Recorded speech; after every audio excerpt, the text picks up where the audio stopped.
तो चलिए सीधे बात करते हैं भारत के केंद्रीय बजट 2026-27 की।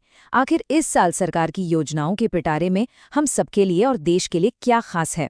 आइए इसी को आसान भाषा में समझते हैं।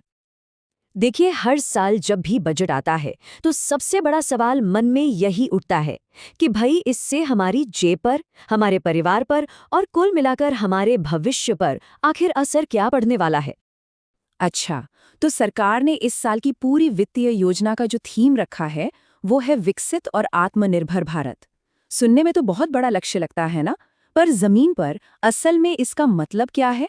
चलिए इसी को डिकोड करते हैं। तो ठीक है, शुरुआत करते हैं उस सबसे जरूरी सवाल से जिसका हम सबको इंतजार रहता है कि भाई हमारी रोजमर्रा की चीजों में से क्या सस्ता हुआ और क्या महंगा। यहाँ एक बहुत ही दिलचस्प पैटर्न देखने को मिल रहा है। देखिए, एक तरफ तो कैंसर और शुगर जैसी जरूरी दवाइयाँ, मोबाइल फोन, लेदर का सामान, ये सब सस्ता हो रहा है। और दूसरी तरफ स्क्रैप मेटल और मिनरल्स जैसे जो संसाधन हैं, उन पर लागत बढ़ रही है। इससे एक इशारा तो साफ मिलता है कि सरकार शायद जरूरी चीजों पर राहत देकर घरेलू उत्पादन को बढ़ावा देने की कोशिश कर रही है। ओके, तो रोजमर्रा के खर्चों से अब थोड़ा आगे बढ़ते हैं और ये देखते हैं कि देश के बड़े विजन्स, मतलब बुनियादी ढांचे और बड़े उद्योगों के लिए इस बजट के पिटारे में क्या है। 20 नए राष्ट्रीय जल मार्ग, ये एक बहुत बड़ा ऐलान है। सोचिए, जल परिवहन को कितना बड़ा बूस्ट मिलेगा इससे। न सिर्फ व्यापार और माल ढुलाई आसान होगी, बल्कि हमारी सड़कों पर जो ट्रैफिक का बोझ है वो भी तो कम होगा। और सिर्फ पानी ही नहीं, सड़कों पर भी पूरा फोकस है। 5 नए एक्सप्रेसवे बनाने की योजना है जो बड़े बड़े शहरों को जोड़ेंगे। इसका सीधा मतलब है यात्रा का समय कम और इकोनॉमी को एक नई रफ्तार। और फिर आती है रेलवे की बात, और यहाँ तो मामला और भी बड़ा है। 7 नए हाई स्पीड रेल कॉरिडोर। जरा सोचिए, ये भारत में ट्रेन यात्रा की पूरी तस्वीर ही बदल कर रख सकते हैं। सिर्फ सड़कें और रेल ही नहीं, उद्योगों पर भी खास ध्यान दिया गया है।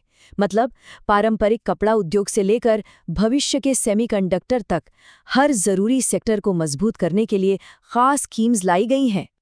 और इन योजनाओं के लिए पैसा भी एलोकेट किया गया है। खास तौर पर देखिए, सेमीकंडक्टर सेक्टर को 400 करोड़ रुपए का एक बहुत बड़ा बूस्ट मिला है। और ये आत्मनिर्भर भारत की दिशा में एक जबरदस्त कदम है, क्योंकि सोचिए, आज के जमाने में चाहे फोन हो या कार, हर इलेक्ट्रॉनिक डिवाइस की जान तो सेमीकंडक्टर ही है। अच्छा, इकोनॉमी और इंफ्रास्ट्रक्चर की तो बात हो गई, लेकिन सबसे जरूरी निवेश किसमें होता है? लोगों में। तो चलिए अब देखते हैं कि हेल्थ और एजुकेशन, यानी स्वास्थ्य और शिक्षा के सेक्टर में क्या बड़ी घोषणाएं हुई हैं। हेल्थ सेक्टर में फोकस सिर्फ इलाज तक ही सीमित नहीं रखा गया है। सरकार एक तरफ तो नए मेडिकल कॉलेज और एम्स जैसे आयुर्वेद संस्थान बनाकर इंफ्रास्ट्रक्चर बढ़ा रही है, वहीं दूसरी ओर एआई जैसी नई टेक्नोलॉजी से दिव्यांगों की मदद के लिए भी योजना लाई है। और तो और पर्यटन के जरिए क्षेत्रीय अर्थव्यवस्थाओं को मजबूत करने का भी प्लान है। मतलब एक साथ कई मोर्चों पर काम हो रहा है। अब आते हैं शिक्षा पर। यहाँ भी लक्ष्य बिल्कुल साफ दिख रहा है। पढ़ाई को सबकी पहुंच में लाना, डिजाइन जैसी नई प्रतिभाओं को सही मंच देना और देश का जो टूरिज्म इंडस्ट्री है उसके लिए स्किल्ड प्रोफेशनल्स तैयार करना। और इनमें से एक योजना पर खास तौर पर सबका ध्यान गया है, वो है हर जिले में हायर एजुकेशन के लिए लड़कियों के हॉस्टल बनाने की योजना। इसे एक बहुत ही पॉजिटिव कदम के तौर पर देखा जा रहा है। जाहिर है, ये कदम लड़कियों के लिए बड़े शहरों में आकर पढ़ने की राह को पहले से कहीं ज्यादा आसान और सुरक्षित बनाएगा। चलिए अब जरा जूम आउट करते हैं और बिग पिक्चर को समझते हैं।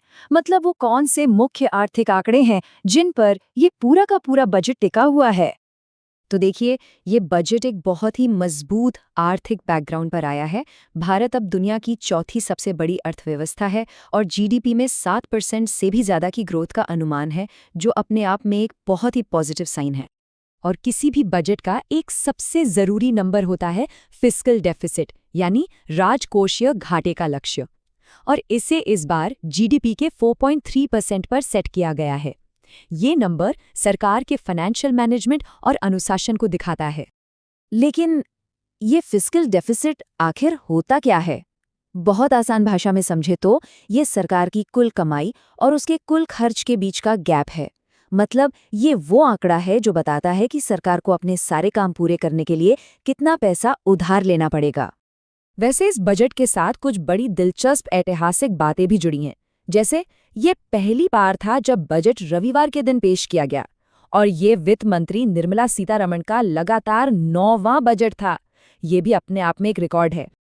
तो आखिर में सवाल वही है कि बुनियादी ढांचे, उद्योग और सामाजिक कल्याण पर इतना फोकस करने के बाद क्या यह बजट सच में एक आत्मनिर्भर भारत की वो मजबूत नींव रख पाएगा जिसका लक्ष्य रखा गया है? इसका जवाब तो शायद आने वाला वक्त ही देगा।